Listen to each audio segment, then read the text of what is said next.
turabasuhuje mwese abaduteze amatwi, turabifuriza ibihe byiza aho muri hose. Iyi ni gahunda mugezwaho n'abaharanira ubwisanzure mu bitekerezo, umuco n'amahoro, RECB, liberté d'expression, culture et paix. Ndi Jean-Claude muri ndi pari mu Bufaransa.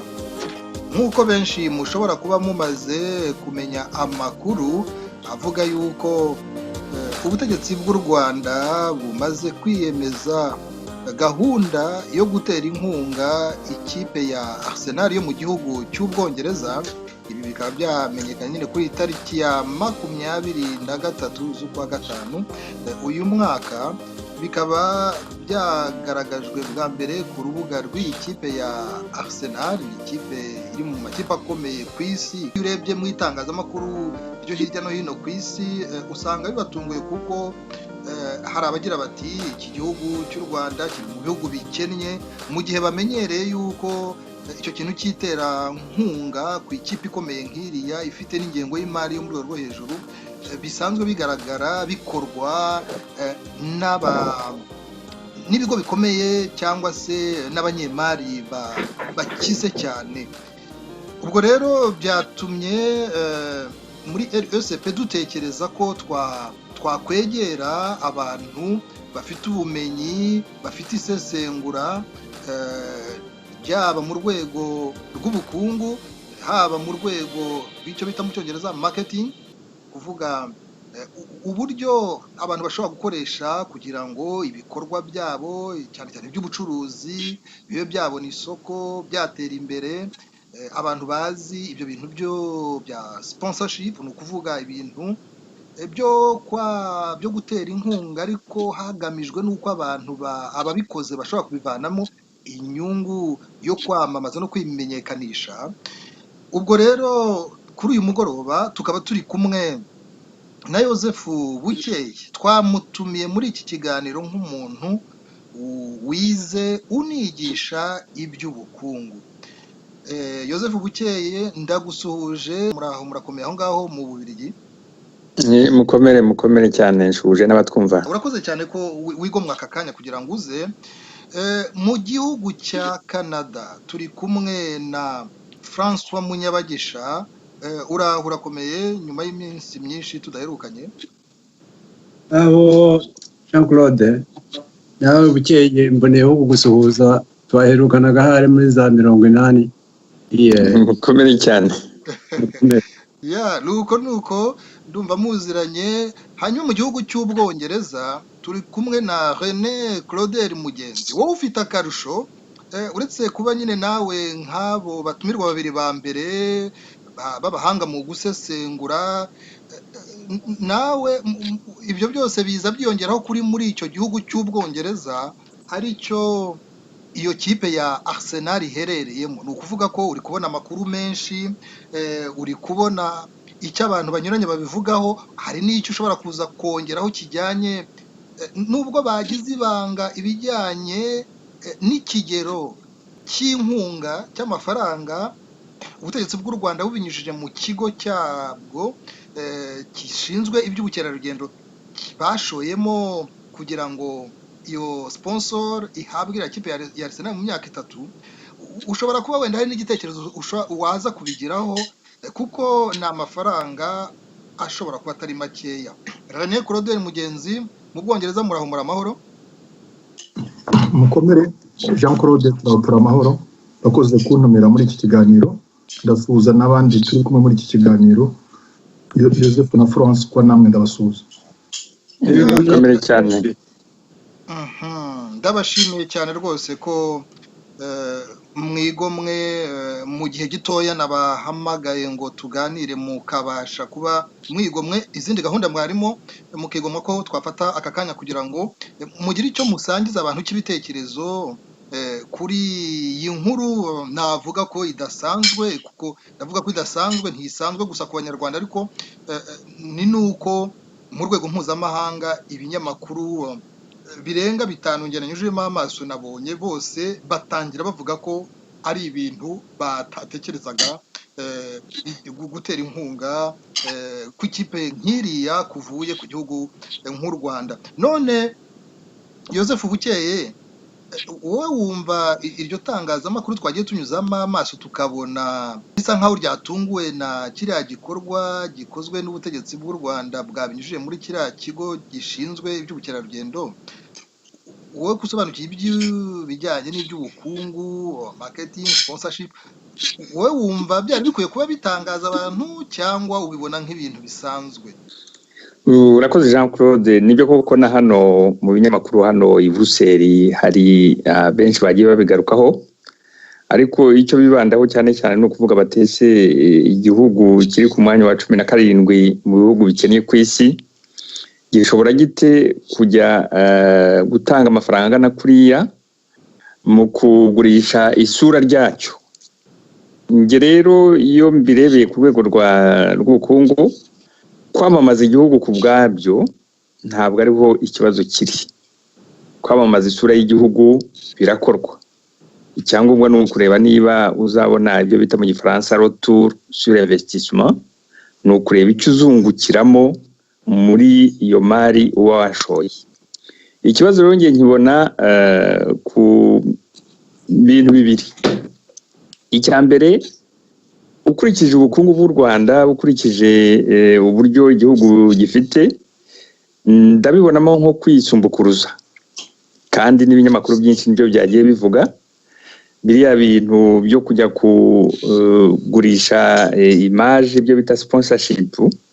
Ibindi bihugu bibikora, yenda ntazi urugero, ni ibihugu nka Qatar rero ufashe ingengo y'imari yayo ukagereranya n'ingengo y'imari y'u Rwanda, ikubye nibura inshuro 10. Hari ubundi buryo rero igihugu cyashobora gukoresha kugira ngo giture isura ryacyo mu mahanga, kitagombye kujya gusesagura amafaranga na kuriya. Ahandi mbona hari ikibazo nuko kuba batavuga umubare w'amafaranga yatanzwe bizana urwikekwe, bikaba bihisha ibindi. Mu minsi yashize twagiye tubona andi masosiyete ashinzwe kugurisha isura ry'ibihugu yagiye agirana amasezerano n'u Rwanda, bakabaha amafaranga menshi cyane. Navuga yenda ingero mu myaka y'ibihumbi 2011 ndumva hari nubwo ari bunyibutse, hari za sosiyete zo mu Bwongereza nk'izitwa za Race Point, hari izitwa za Portland, hari izitwa za BTP, hari izitwa za G+. Izo zose zagiye zigirana amasezerano n'u Rwanda mu kugurisha iryo sura, kandi bagiye bahabwa amafaranga y'akayabo. Nka Portland bahawe amapaundi akaba miliyoni.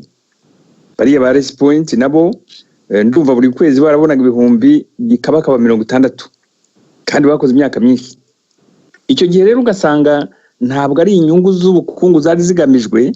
Icyo gihe byari bigamijwe ni ukugira ngo bashobore kuhangana n'abantu baregaga igihugu kuba kitubahiriza uburenganzira bw'ikiremwamuntu.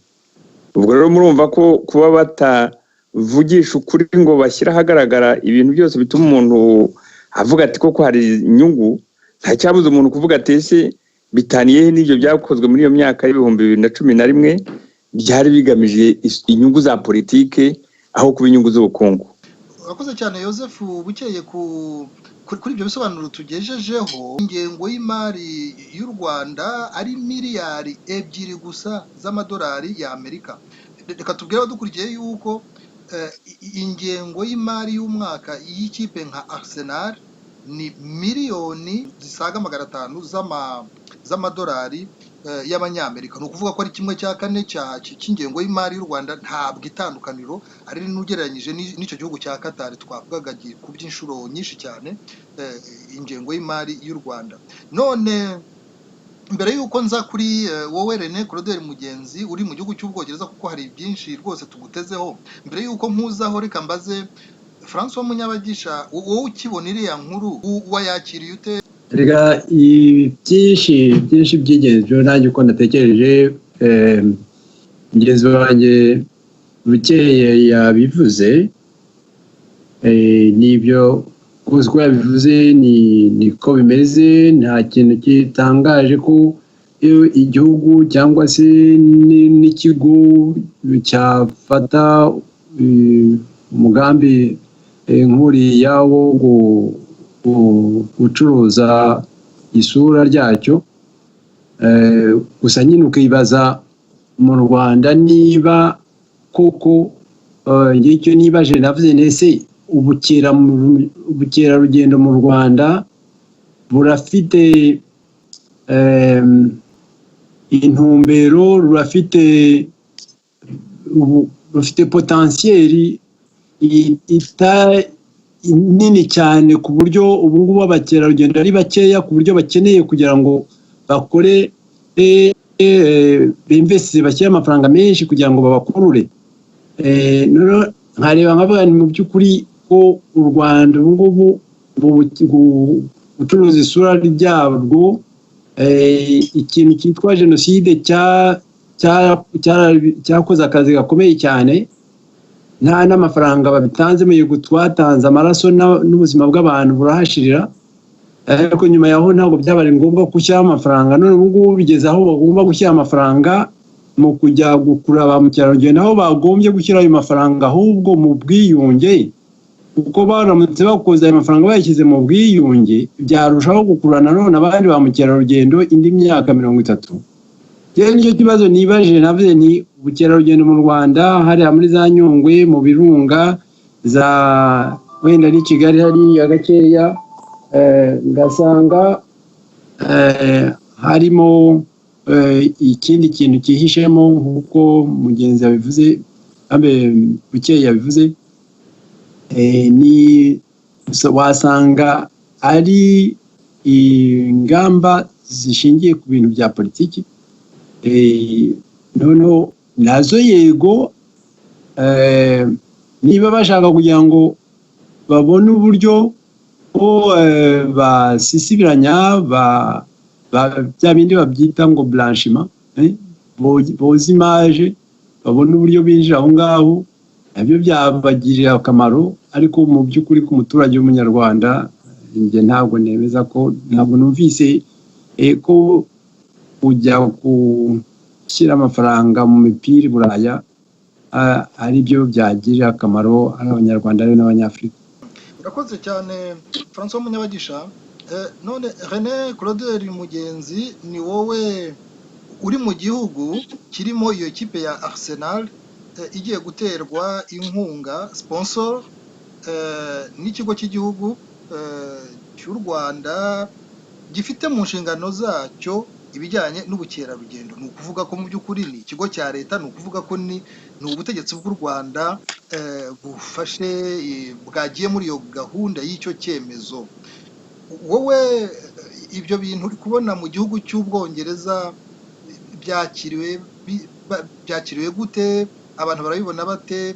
Cyane cyane mwebwe abanyarwanda muhatuye, kubera ko mufite amakuru y'uburyo amakipe nk'ayo ngayo agendaho ibijyanye n'iyo nkunga ni sponsor.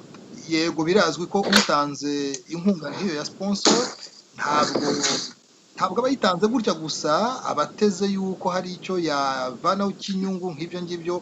Abakubanjirije b'abatumirwa babiri babisobanuye by'uko hari kugira ngo umuntu yimenyekanishe. Muzi yuko no ku myenda bazaba bambaye bazajya bakina na bariya abakinnyi ba Arsenal hazaba handitseho Visit Rwanda.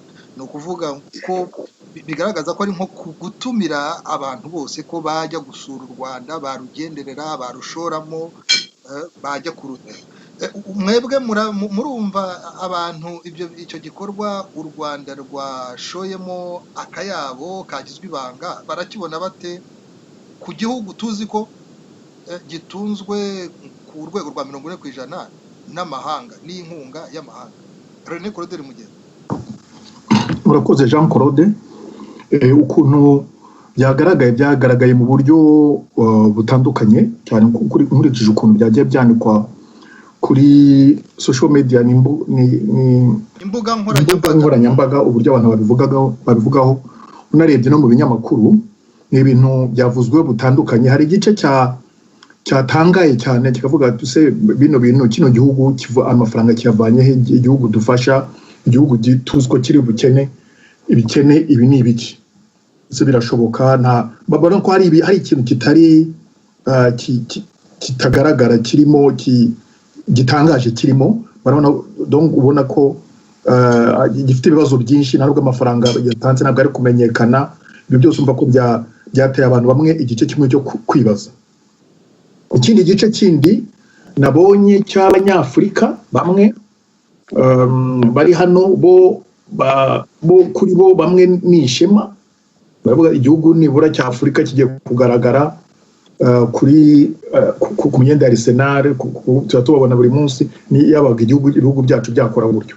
Ariko ubwo ubwo abanyafurika babona ibyo ngibyo batagiye muri analyse ngo barebe icyo gihugu se gifite ubushobozi ibyo bintu byo gukora byo gutanga amafaranga ese bifite akamaro igihugu bifite akamaro amafaranga avuye ibintu nk'ibyo ngibyo. Ariko nkuko Joseph yabivuze bino bintu byabaye u Rwanda rwakoze ntabwo ari ibintu bitandukanye bitangaje, ni ibintu biri mu muco wa leta y'u Rwanda tumaze igihe tubona mu myaka ishize, umuco wo kugira kugurisha isura. Amafaranga menshi cyane y'u Rwanda akoreshwa mu buryo bwo kugurisha isura y'u Rwanda. Urareba amakompanyi menshi birirwa bishyura hano mu Bwongereza no muri Israel no muri Amerika yari afite amakontra y'amafaranga menshi, zimwe bifite ibihumbi birengeje 20, 30, 40 mu kwezi kugira ngo bagurishe isura y'u Rwanda barutangaza hirya no hino, bashaka mu binyamakuru ko handika ibintu byiza ku Rwanda. Ibyo ni ibintu u Rwanda rwirwa rukora, Kagame ni ibintu akunda cyane. Ibyo bintu rero yarabikoze uretse kwandikwa no kugira gute, kwandikwa no kuvuga. Mwabonye na biriya binajyamo muri za universite kujya kuvuga izo speech nizo aba bantu bayishyuye bakora arrangement kugira ngo agende abikore. We icyabagamije abagira ngo amenyekane cyane nk'igihangange, afatwe nk'umuntu wageze ku bintu by'ibitangaza, umuntu ukunze abaturage, umuntu wahagaritse intambara, umuntu wazanye ibintu byerekeranye no wazanye ubukungu bwihuta cyane butangaje. Noneho nihagira n'abantu bavuga ibindi bintu bitajyanye n'ibyo, ayo majwi yaba ari amajwi atumvikana kuko azaba afite abantu benshi bamwumva. Ibyo bintu rero ni ibintu akunda. Ikindi kintu kibimutera harimo n'ubwoba, kuko afite ubwoba bwinshi cyane bw'ibintu ibintu yakoze hirya no hino biri mu maraporo ahari. Aravuga ati biriya bintu bizamuka kuko bizagenda gute. Ubwo buryo nkeka ko abikora, yumva ko nakoresha ibintu nk'ibyo ngibyo akamenyekana cyane, wa muntu ushobora kuzazamura ibintu nk'ibyo bizamuteye isura, avuga ati si umuntu ko azwi ashyigikiwe, ibyo bintu reka mbyihorere. Kandi rimwe na rimwe iyo ubwo buryo akoresha burakora ku bintu byose, ariko ku bintu bimwe na bimwe birakora. Niyo mpamvu usanga amadosiye amwe na amwe y'u Rwanda nubwo abantu bamwe bayazi cyane cyane urabona nk'ibintu biri byabaye mu Bufaransa uno munsi, nubwo baba bayazi babishyira ku ruhande bavuga ati uyu muntu arazwi, umuntu ni igihanganye, niko azwi kubizamura, nta kintu biza kumara, bigatuma bipfundikirana. Umuntu ufite ibiteye umuntu cyangwa imiryango bagombye gukora inshingano zabo yo gukurikirana ibintu bafite byerekeranye n'amahano yagiye akorwa n'u Rwanda cyangwa n'ubutegetsi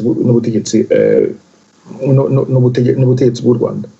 Ikindi kintu nanone giteye ubwo ubona ko kibabaje nuko nkuko byavuzwe na bagenzi banjye bavuze mbere, u Rwanda ubukungu bwabwo ntabwo ari ubukungu bushobora gutuma bashaka gutanga amafaranga nubwo atazwi, ariko amake ashoboka ni miliyoni 10 ku mwaka bashobora gutanga kugira ngo bagurishe isura yaryo, kugurisha isura y'igihugu bwaryo, kugira ngo abakerarugendo baze basura igihugu cyongere kigire ubukungu bivuye mu bukerarugendo. Ntabwo ari ibintu bibi ubwabyo, ntabwo ari ibintu bibi. Ubwo ni miliyoni 10 z'amadolari y'Amerika cyangwa miliyoni 10 z'amapawundi.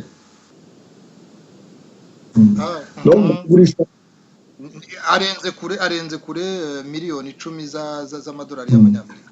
Ni nka miliyoni 13 z'amanyamerika.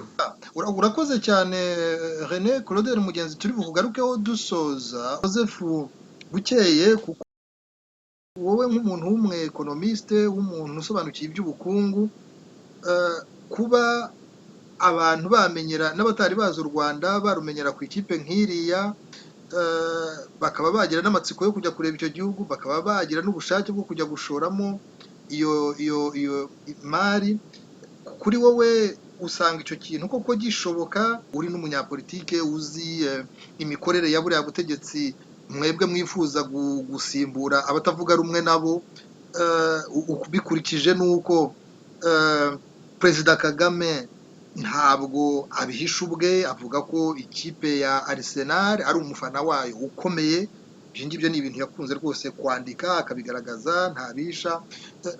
Wowe usanga ikintu cy'ibanze kiri muri iki gikorwa ari ikihe, Joseph Bukeye? Urakoze Jean-Claude. Ibintu by'ubukungu ni kimwe n'ubuganga. Ntabwo ushobora kuvura umuntu utarabanza kumusuzuma ngo umenye icyo arwaye. Urebye ubukerarugendo mu Rwanda, ikibazo bufite ntabwo ari uko abantu batazi u Rwanda. U Rwanda bararuzi. Ndumva ari Munyabagisha wabivuze, yavuze ati kuba byonyine harabaye jenoside abantu benshi bamenya aho u Rwanda ruri. Ikibazo cy'ingagi nacyo cyatumye abantu bamenya aho u Rwanda ruri. Uburwayi rero ubukerarugendo bufite mu Rwanda urebye buri ku mpande ebyiri. Icya mbere, kuki abakerarugendo bagabanutse ni umutekano muke, kubera ko ahantu bajya kureba ingagi ni hafi y'umupaka wa Kongo, mu karere gahoramo intambara. Ibyo byatumye bamwe bagira ubwoba, kubera ko hari abakerarugendo baba bikundira ibintu bita sirikwi. Ntabwo aba ashaka kugenda ngo agarukire ku ruhande rumwe, aba ashaka kwambuka umupaka akajya hakurya muri Kongo, akajya hakurya muri Uganda, akagaruka yenda mu Rwanda gutega indege. Kera izo za sirikwi zariho, ubu ntibigishoboka kubera umutekano mukeya, niyo mpamvu bagabanutse. Ikibazo cya kabiri ni ikiguzi. Ibiciro byo mu Rwanda birahambaye cyane, haba mu mahoteli, haba kujya kureba izo ngagi. Ibiguzi birahambaye ku buryo nk'ubu ngubu abantu bajyaga bajya kureba ingagi mu Rwanda banyuze muri za Ruhengeri, ubu ngubu bahitamo kwinyurira ku ruhande rwa Kongo kubera ko bihendutse. Mu Rwanda urebye ibiciro bihari ntabwo ushobora kuriha hasi y'1,500. Muri Kongo ushobora kugenda ukariha 200. Muri Uganda nabyo nuko. Nkeka rero ko aho kugira ngo ujye gushora akayabo k'amafaranga angana kuriya ngo kugira ngo wongere abakerarugendo, ushoboye kugabanya igiciro ho gatoya, haba mu kwinjira muri parike kujya kureba ingagi, haba mbese ku mahoteli, abakerarugendo baza ari benshi kurusha kujya kubishyira kuri mayo ya ikipe ya Arsenal. Ndagira ngo ngaruke kuri icyo kintu wavuze, uvuga uti Perezida Kagame ntabwo ahisha ko ari umufana wa Arsenal. None se ko ajya kureba n'imipira ya basket muri Amerika, ejo bundi bazagira batya bati noneho tugiye guha amafaranga amakipe ya basket ngo kugira ngo bakire izina ry'u Rwanda ku mipira yabo. Ibyo ngibyo nibyo navuze nti ugomba kureba retour d'investissement. Ntabwo retour d'investissement yo gutanga amafaranga angana kuri ya nyibona. Hari uburyo bundi buhendutse bwashobora gukoreshwa kugira ngo abo bakerarugendo biyongere. Urakoze cyane Joseph Bukeye. François Munyabagisha, wowe kuko nawe usobanukiye ibintu bijyanye na marketing, uburyo abantu bashobora gukoresha kugira ngo ibyo bashaka kumenyekanisha no gucuruza bibe byakwitabirwa, usanga icyo kintu hari icyo waba ugishidikanyaho? Urumva iyo umuntu akora marketing, acuruza isura cyangwa se amenyekanisha ibyo afite gucuruza, hari ikintu ngira ngo ndagarukeho gatoya, ni uko nimwe na rimwe ushobora kuba kubera ko ufite ibyo bicuruzwa byawe, ukaba ushaka kujya gushaka abantu benshi bo kuza kubigura. Urumva urimo urashakira mu bwinshi kubera ko ufite ibicuruzwa byinshi. Ushobora kuba ufite ibicuruzwa byinshi cyangwa bikeya, none ukajya gushaka abantu bazana amafaranga menshi, sibyo? Ukaba atari ubwinshi bw'abantu, ariko ugashaka abantu bazana amafaranga menshi. Njye ikibazo mfite hari rimwe na icyambere nuko Bukeye yabivuze ati bukera rugendo mu Rwanda burahenda.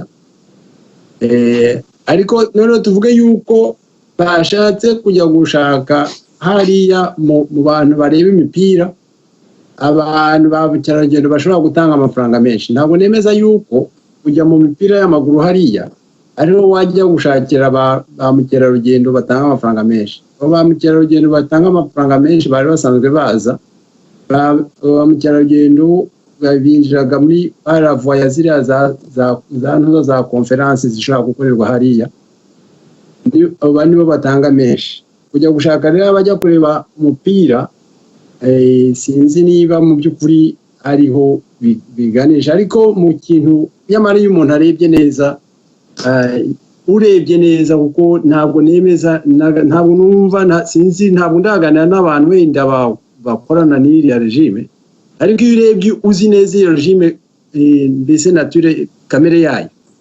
Mu Rwanda dufite ubutegetsi bw'igisuti. Ubwo butegetsi bw'igisuti rero mu Gifaransa bavuga fascisme.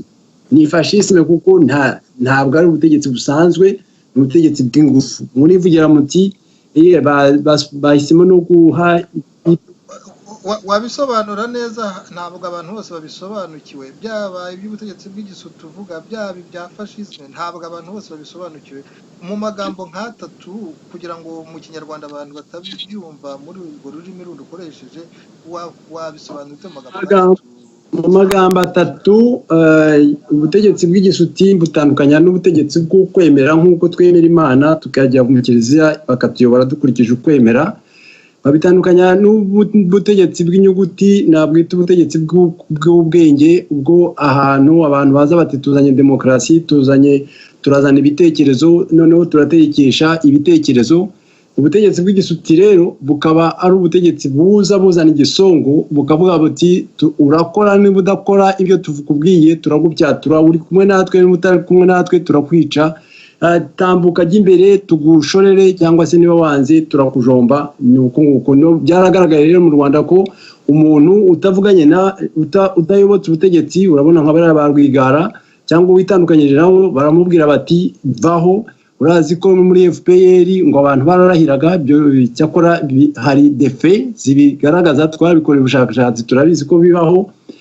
Abantu bakarahira bavuga ko niba atatengwa igihango cy'ubutegetsi bwa FPR ngo inkota zizamuhinguranya. Ngubwo ubutegetsi rero bw'igisuti bitandukanye cyane n'ibyo abantu bajya bibeshya ngo igitugu, kuko igitugu ntabwo ari kibi.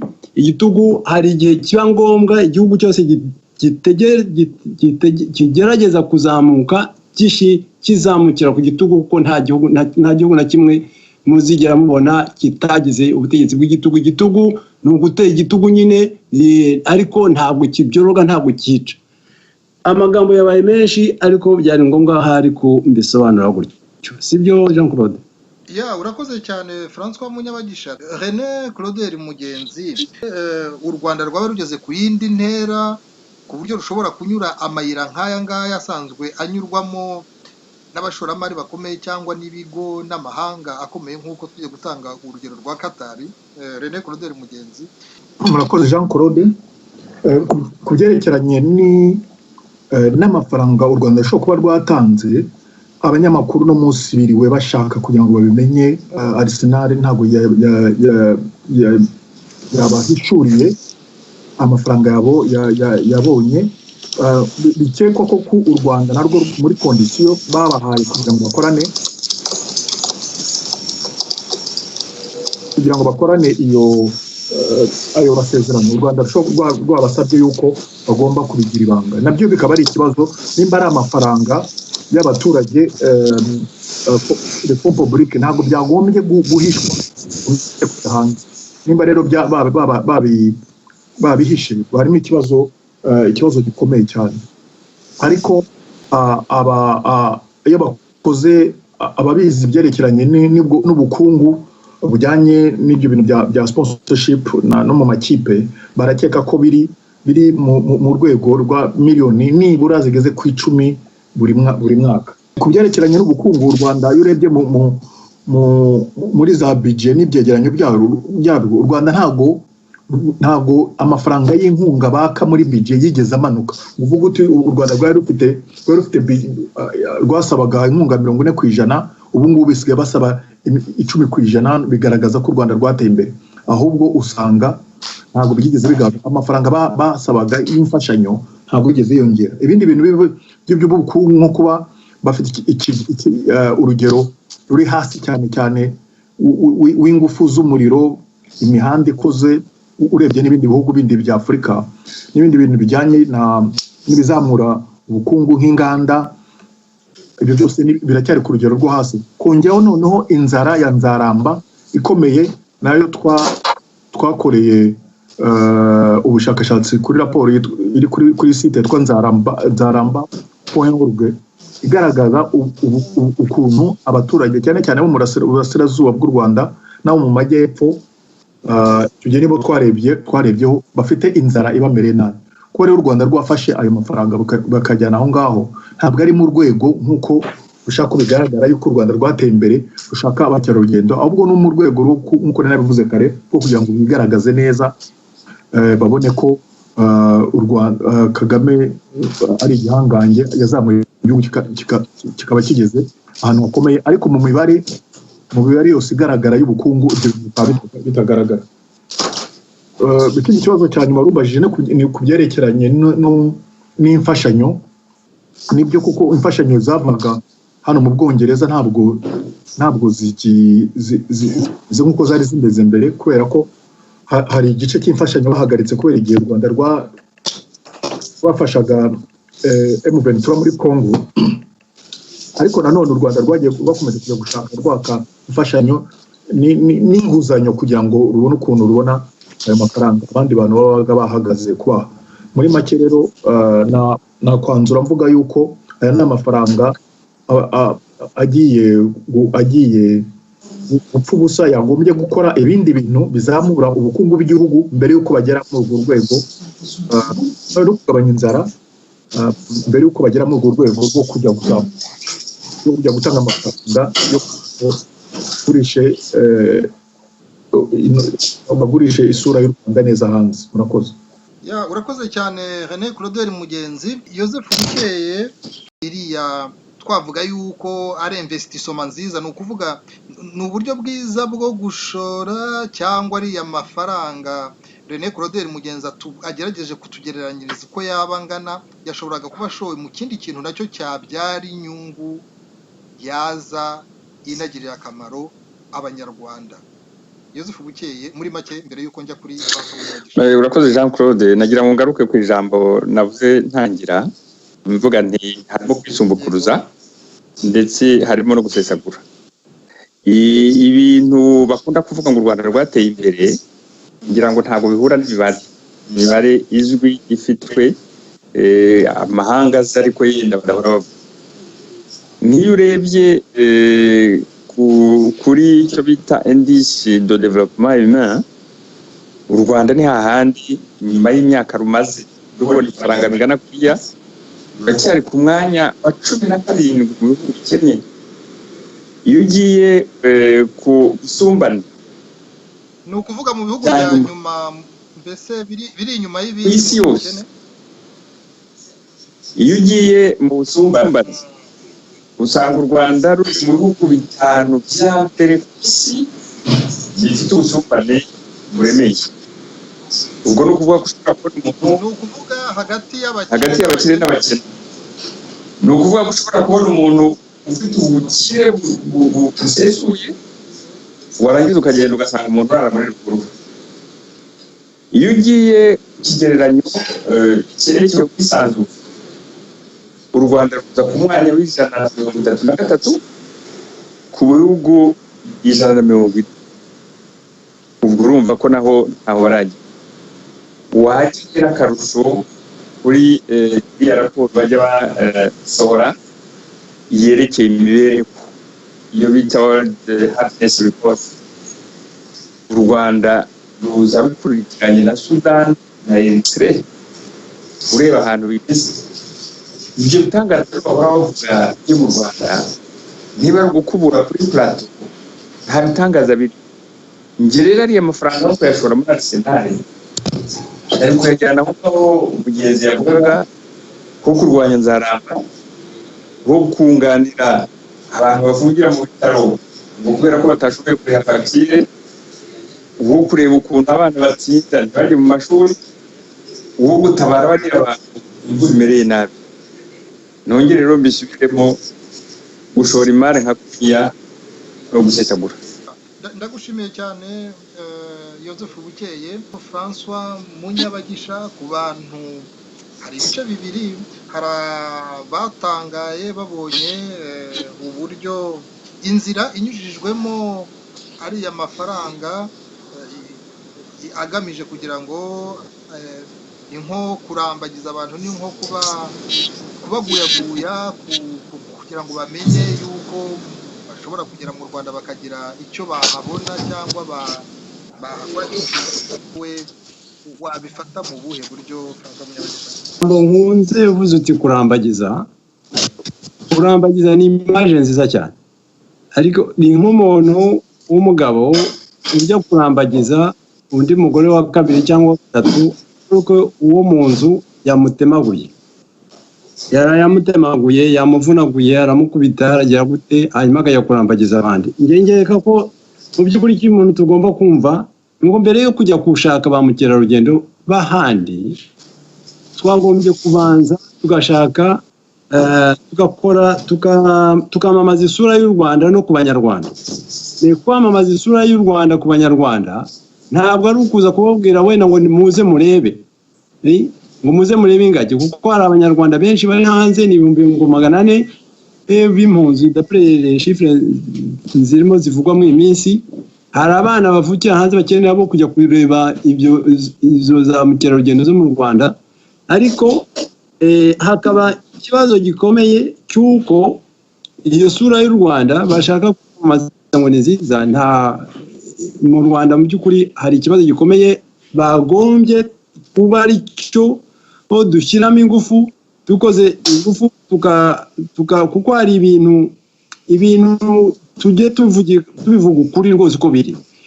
Izi zicuruza zisura aho amafaranga bashyira hose uko ba Mugenzi na Bukeye babivuze aho hose ngo ni ukujya kugira ngo isura ishashagirane ariko biterwa n'iki? No kubera ibibazo by'ubwicanyi bugikomeza no kubera ubwoba bafite bw'uko rimwe na rimwe ikirunga kizabaturikana noneho ugasanga baragenda bakotera nyamara ayo mafaranga bayashyize hariya agashorwa mu kintu cyo kugira ngo abanyarwanda twiyunge, abanyarwanda tuvuge ukuri, u Rwanda turuvure.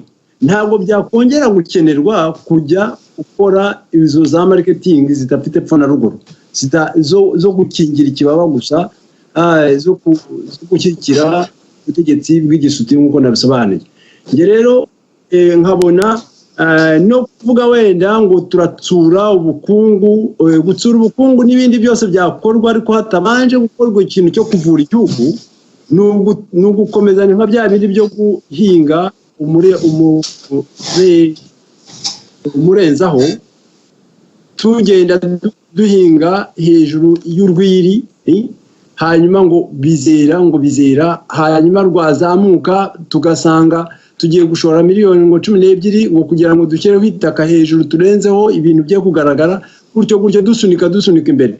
Ni kunanirwa gukemura ibibazo bikomeye byo mu gihugu tugashaka kubisigira abana n'abuzukuru bazirwa. Ngiye nkabona rero ko atari une attitude responsable n'abanyafrika n'abanyarwanda n'abandi ari abanyarwanda bari mu gihugu ari abanyarwanda bari hanze. Kiriya ntabwo ari igikorwa bagombye kwishimira, ari amafaranga yagombye gukoreshwa mu kuzana ubwuko mwiza mu banyarwanda. Urakoze cyane François Munyabagisha. Wenda ikibazo kimwe nigeze kubona abantu bibaza nacyo reka nkibabarize, hari n'abavugaga nagikomoje ariko wenda ntitwabiganishaho cyane. Hari abavugaga bati ari amafaranga kuba ashowe mu ikipe umukuru w'igihugu Paul Kagame abereye umufana ntaho bijya kuba n'icyo bita conflit d'intérêt, ni ukuvuga inyungu z'abantu ku giti cyabo ziba ziri kugongana n'inyungu z'igihugu kuko ni amafaranga y'igihugu kuko ni ikigo cya leta kiriya gishinzwe ibijyanye n'ubukerarugendo ntaho byabihuriye no kuri ibi ngibi bya Arsenal harari cyangwa ni harari nk'uko abantu babyibazagaho. Rene Claudel Mugenzi iminota ibintu ukuntu tumaze igihe tubyitegereza ibintu biri mu Rwanda nta byabaye bimwe nta tandukanyirizo hagati y'igihugu u Rwanda Kagame nk'umuntu cyangwa FPR nk'ishyaka ibintu byose byabaye bimwe inyungu z'u Rwanda zigomba kureba inyungu za Kagame nizo nyungu za FPR bibavuze ngo wanga u Rwanda ubu ukoreze kuri critique kuri Kagame cyangwa wavuga ngo wakora critique kuri FPR ngo wanga u Rwanda cyangwa ngo wanga Kagame ibyo rero ibintu ni ikintu kimwe kubera ko ari ikintu kimwe ni conflit d'intérêt nta igihugu cyose igihugu yaragifashe akorwa ibintu bye ku nyungu ze ibyo byo ni conflit d'intérêt biriya bintu yakoze nta nyungu bifitiye abanyarwanda ahubwo we ari kureba inyungu n'isura ye ko izamuka cyane. Jean-Claude Nkubito ku rubuga rwe rwa Facebook ashaka gusangiza iyi nkuru yari yasakaye nyine yanditswe n'ibinyamakuru binyuranye yatangiye agira ati ni mu gifaransa ndagerageza mbihindure mu kinyarwanda cyangwa uramfashamo Joseph Bukeye yatangiye agira ati c'est à dormir debout sinzi niba umuntu abishyizeho mu kinyarwanda yavuga ati yamera nk'ukubiswe n'inkuba ibintu nk'ibyo ngibyo ni uko nguko yatangiye inkuru ibi bintu twavuga yuko se yaba ari scandale d'etat cyangwa abantu ababivuga gutyo baba bakabije abantu wavuga yuko abashaka kuvuga ko ibintu bya kiriya gikorwa ari nk'urukozasoni umuntu akurikije u Rwanda n'urwego rwarwo yaba akabije cyangwa byaba ari byo kuko ngira ngo uwo mugenzi wacu bisa nkaho nawe aganisha aho ngaho urabitekerezaho iki muri makeya mu gusoza Joseph? Ijambo ukoresheje urukozasoni nibyo rwose n'urukozasoni nta kunyura iruhande urukozasoni kubera iki kubera ibyo ngibyo mwari muvuze mu kanya bya conflit d'intérêt murabivuga kuri Arsenal ariko no mu Rwanda ubu ngubu birakorwa mu Rwanda hagati iyo mwumva muri iyi minsi minisitiri ushinzwe imari cyangwa se guverineri wa banki nationale bavuga bati tugiye gufasha amahoteli aya n'aya burya ntabwo ari amahoteli baba bafasha baba bifasha kubera ko muri ayo mahoteli harimo inyungu ziriya sosiyete ya FPR yitwa Crystal Venture iyo bavuze bati Marriott tugiye kuyiha amafaranga mu by'ukuri ni amafaranga baba baha iyo Crystal Venture ariko bayanyujije muri Marriott ibyo rero nyine nibyo bita conflit d'intérêt ntabwo babyita nibyo rero iyo n'ahandi mu bihugu bifite ubwisanzure nyine byari kuba scandale d'etat ariko hariya kubera ko udashobora gutinyuka kubivuga turabivuga kuko turi hanze iyo ntawatinyuka kubibaza nta n'umunyamakuru watinyuka kubibaza.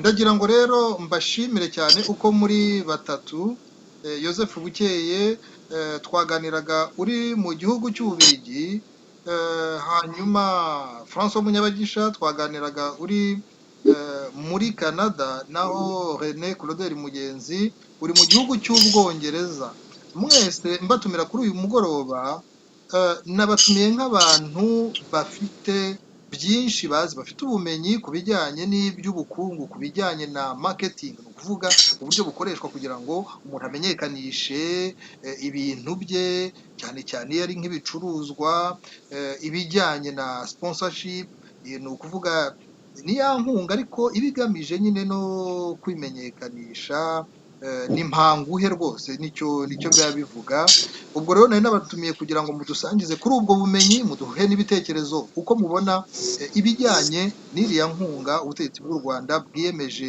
gutanga mu ikipe ya Arsenal ibyo ubutegetsi bukaba bwabikoze kuko byanyuze mu kigo cy'igihugu ikigo cya leta gifite mu nshingano zacyo ibijyanye n'ubukerarugendo ni inkunga rero izahabwa ikipe ya Arsenal mu gihe cy'imyaka 3 urebye babigize ibanga rikomeye kugira ngo ntabwo bigeze bashaka kubwira itangazamakuru umubare w'akayabo kashowe muri icyo gikorwa, ariko ikigaragara ni uko babyita ngo ni ubufatanye bw'izo mpande zombi, cyane cyane ko nyine babona ko Arsenal yaba nk'inzira banyuraho kugira ngo u Rwanda rumenyekane kurushaho. Imyenda bari abakinnyi ba Arsenal bazaba bambaye ikazaba iba yanditseho Visit Rwanda, ni ukuvuga ko nyine ni nko kuguyaguya abantu, ni nko kubegera bagira ngo bamenye u Rwanda, banarugane, barusure, urwego rw'ubukerarugendo, yewe babe banarushoramo ibikorwa. Mwakoze cyane rero uko muri batatu, turashimira n'abadukurikiye mwese, ndabifuza gukomeza kugira ibihe byiza aho muri hose, naho ubutaha.